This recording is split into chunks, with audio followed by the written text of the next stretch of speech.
Good morning, everyone. Jenna just hit record with her nose because she has gloves on. It's a little chilly, about 42 degrees. We were waiting. We got a window of pickup for our tour. We're headed to Torres del Paine to explore. Let's go. We're Jenna and Jeremy. After 14 months of RV life, we sold the RV and booked a one-way flight to travel the world. Follow our adventures as we explore more of our incredible planet Earth. Don't forget to press that subscribe button and turn on post notifications for weekly travel videos. You can find us on Instagram and TikTok. Quench your adventure. Now on to the good stuff. If you missed the last video, we day tripped on a boat to visit both the Balmaceda and Serrano glaciers of Bernardo O'Higgins National Park. Check that one out right up here.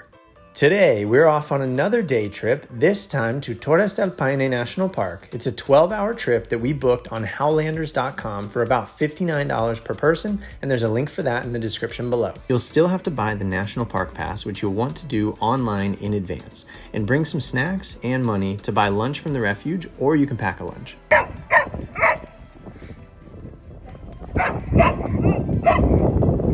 Keep your eyes out for wildlife like these ostrich-like birds known as emus, these wild horses, raptors, and these awesome camelids known as guanacos, which are closely related to llamas. They're native to South America, and we also have a chance to see their main predator, the Patagonian puma. We were here in late March, which is the beginning of their fall season, and in hindsight, it would have been nice to be here maybe a month sooner. We have officially entered the park through the Sarmiento entrance, I believe. It was $35 a person. It's a 3-day pass, but a little more than I expected. I didn't look it up or anything, but it does get us 3 days, so who knows, maybe after this tour today, if we want some more, we'll rent a car or something and come back tomorrow or the next day. But it is beautiful. We're kind of going from the desert or the steppe or something, I think they also call it, and going up, seeing some more mountains. Apparently there's quite a few mountain lions here, more in this region than anywhere else in South America, and they're big, apparently like 100 kilos, like over 200 pounds. So it's pretty cool. It would be amazing to see one. The park was founded in 1959, and it sits in the southernmost and largest region of Chile known as Magallanes in Chilean Antarctica. So guys, Patagonia is known for being windy. Today's not that windy, and it's freaking windy, okay? If that makes any sense. ¿Por qué hay tanto viento? Why is there so windy? 1,000 showers in 10 minutes. 100,000 bottles of water. Check out this waterfall down below. This thing is very beautiful. This kind of reminds me of like an Iceland landscape, even though I've never been. But pretty epic, beautiful water. You would freaking die in there, I feel like. Just so cold, and some really powerful streams. Holy cow. Torres del Paine averages around 150,000 visitors annually.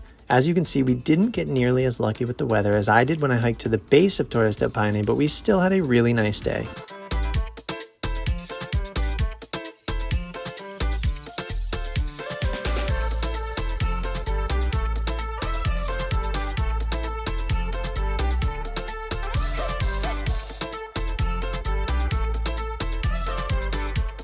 There are around 25 species of mammals here, over 115 species of birds, and heaps of flora, fauna, and stunning landscapes. Look at you chomping. You match with your environment too. This is Lake Pehoé. Some call it the heart of the park. Some beautiful blue water. There's some fishies down there in a hotel. So we made it to Gray Lake, but it is quite rainy. We were planning to hike for I think about an hour and a half. We might opt out just because it is pretty cold and rainy, but in the distance you can see a glacier on the other side of the lake, and then I don't really know, I guess that's a glacier up there on the mountain or just a very glaciated mountain, but still very beautiful despite the not so great weather. But that's kind of expected here in Patagonia as weather changes often, gets a little wet and cold, so obviously a little bit of a letdown, but it's pretty normal here, and still very beautiful, and just part of what makes it such a wild place, So the hotel, bar, restaurant is up there. We have opted out of this hike, but it's really nice now. I was just talking trash about the weather. But man, the sun's out. It's actually kind of warm and it's nice. Don't get me wrong, I'm still in all my layers here, but it's nice to feel some sunshine. We saw some photos inside of the boats that go right up against the glacier. We won't be doing that specifically, but potentially in other areas of Patagonia. We have arrived, República de Chile, Monumento Natural, Cueva del Mylodon. So the cave of the Mylodon, like the extinct giant sloths, and I think among some other animals as well. So we're gonna hike to some caves, hopefully learn some cool stuff. Hey, you couldn't see me. It's super fascinating. So the caballo, these are all the basically extinct animals, and then there's some like depictions of them out there. It's hard to get a sense of how big they actually are though. Like this Macrauchenia, compared to the Guanacas that we saw earlier, this thing potentially weighs like 900 kilos versus like 100 or what the Guanacas are. And the saber-toothed tiger, I think similar, potentially like 400 kilograms or something like that, versus right now they're like 100. And the giant extinct sloth, the Mylodon, it's so interesting how big these suckers can get. Look at those rocks, that's cool. How's the hyper smooth stabilization?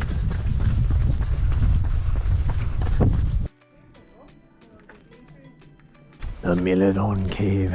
So I should have been listening better. I think she was saying it was partially formed by glaciers many years ago. There's a Mylodon up there. I think it could be real and just frozen in time. Maybe we'll see as we get closer. Oh, I need to turn on the super wide view for this. Okay, there we go. I only took a few more steps back, but I'm in super view. Show what you look like from my perspective. Whoa. We're in a cave.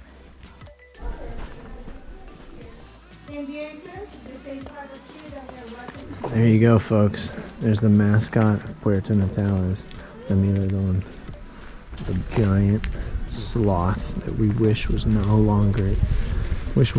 extinct.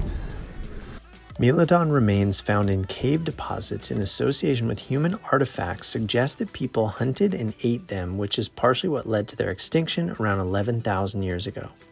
Oh, I just want to give it a big hug.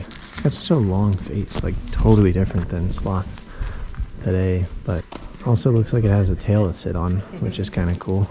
And that's it for this one, guys. Thank you so much for watching. Please don't forget to like the video, leave a comment if you have one, subscribe to the channel, and stay tuned for more of our Chilean adventures.